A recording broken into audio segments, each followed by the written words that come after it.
Today, we will continue talking about the principles of epidemiology applied to the study of medication use. Our topic today is measuring morbidity. Learning objectives to learn elements in calculating prevalence, understand the relationship between incidence and prevalence. Prevalence. Prevalence of a disease is defined as the number of existing cases, old and new, in the population at risk, including sick people, healthy people, at risk, and not at risk. We have two types of prevalence. We have point prevalence and period prevalence. Point prevalence is the number of people who have the disease of interest at a single point in time, divided by the number of people in the population at that specific time, for example, one given day. So إذا بدنا نحكي بالنسبة للمرضى point prevalence في single time point، يعني نقطة زمنية واحدة. مثلا نختار يوم معين ومنشوف فيه، منروح على المستشفى بدنا نشوف مثلا prevalence of MRSA colonization. نختار يوم منروح بناخد كل المرضى بنعملهم nasal swab وبنعمل culture وبنحسب الميرسا colonization. This is point prevalence. We do all the measurement in single time point and taking all patients who have the disease.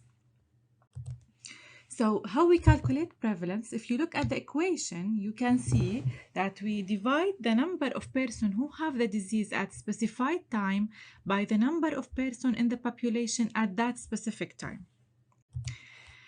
So the features, you see that it's all the measurements are based on single examination at one point in time, such as calendar date or the date of hospital admission, first day of the year, last day of the year, depend on the investigator. So the other type is period prevalence. What is the difference? What's the major difference between point prevalence and period prevalence? Period prevalence, we don't use a single time point, just one day. In this type of measurement, we use a period. So for example, we take 1 week, 4 days, 1 month, whatever, any period other than a single day, in contrast to point prevalence. So it's calculated by counting the number of persons who have the disease at any time during a specified period, divided by the number of persons in the population during that specified period. So it's basically the same equation. The only difference is the time frame. In point prevalence, we have single point, while in period prevalence, we have a pre-identified period of time. Period prevalence is calculated in the same way as point prevalence, except the numerator is the number of people who have the disease at any time during specified time period. This could be month, week, year, decade, any other specified length of time. What is the relationship between incidence and prevalence? These measures reflect different phases of disease. So in cumulative incidence and incidence rate, we measure the occurrence of new disease or a change from health to disease. The patient was disease-free and now he's getting the disease. So this is a change in the health status of the patient. Prevalence reflects existing cases or the burden of disease in a population. So we come and measure all existing cases that have the disease of interest.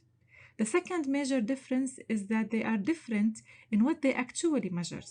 Cumulative incidence measures the probability that an individual will become ill over a specified period of time. So it's a measure of the risk of occurrence of disease, the risk of getting the disease.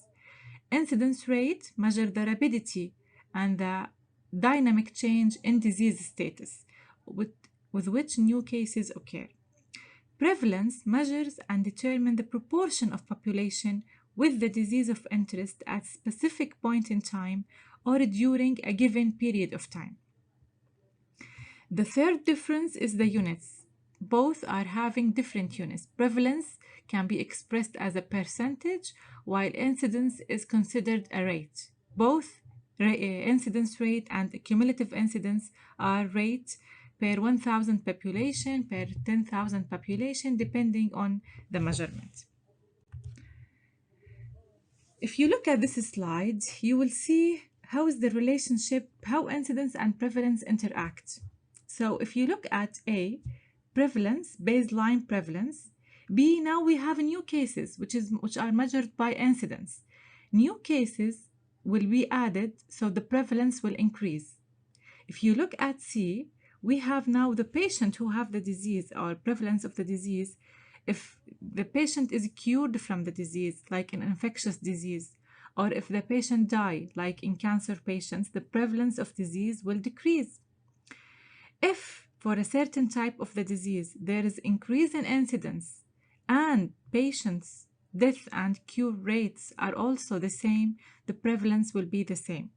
So now this is show us the effect of incidence and prevalence, how they interact with each other. Other examples on the relationship between incidence and prevalence. The greater the incidence, the more people will have the disease of interest, and clearly prevalence will be increased. However, there are different types of this relationship. Type 1 include longer disease durations of disease, the greater the prevalence. For example, essential hypertension, many of the chronic disease, diabetes, chronic kidney disease, all these are disease that have long duration, and the prevalence will be high always for these conditions because a lot of patients are getting the disease and they are always continuing with this disease status. The second example is disease with shorter duration, and one of the major examples of this type is infectious disease. So if we take example of the Rosella infantum, this is a common viral infection in pediatric children, from 6 months to 2 years. In this type of patients, this disease is considered of high incidence. So a lot of new cases, but for any viral infection, the duration will continue only for 7 to 10 days. So after 10 days, the patient is cured. So if we calculate the prevalence will be low. However, the incidence rate. So this is an example of a condition where it's high incidence, however, the prevalence is still low. Another example is the prevalence of severe disease. For example, if we took sudden cardiac arrest, the prevalence of sudden cardiac arrest is low because either if the patient is not, although it's high incident, it occurs frequently. However, patients sometimes don't get enough treatment or not appropriate treatment in the right time and die. So high incident of a disease, however, low prevalence because patients die, not cure like infectious, like previous example. One last example is conditions that have long duration but low incidence. They still have high prevalence, like Alzheimer's disease. It's considered of low incidence disease, not like hypertension. However, patients continue to have this disease for long duration, so the prevalence is high.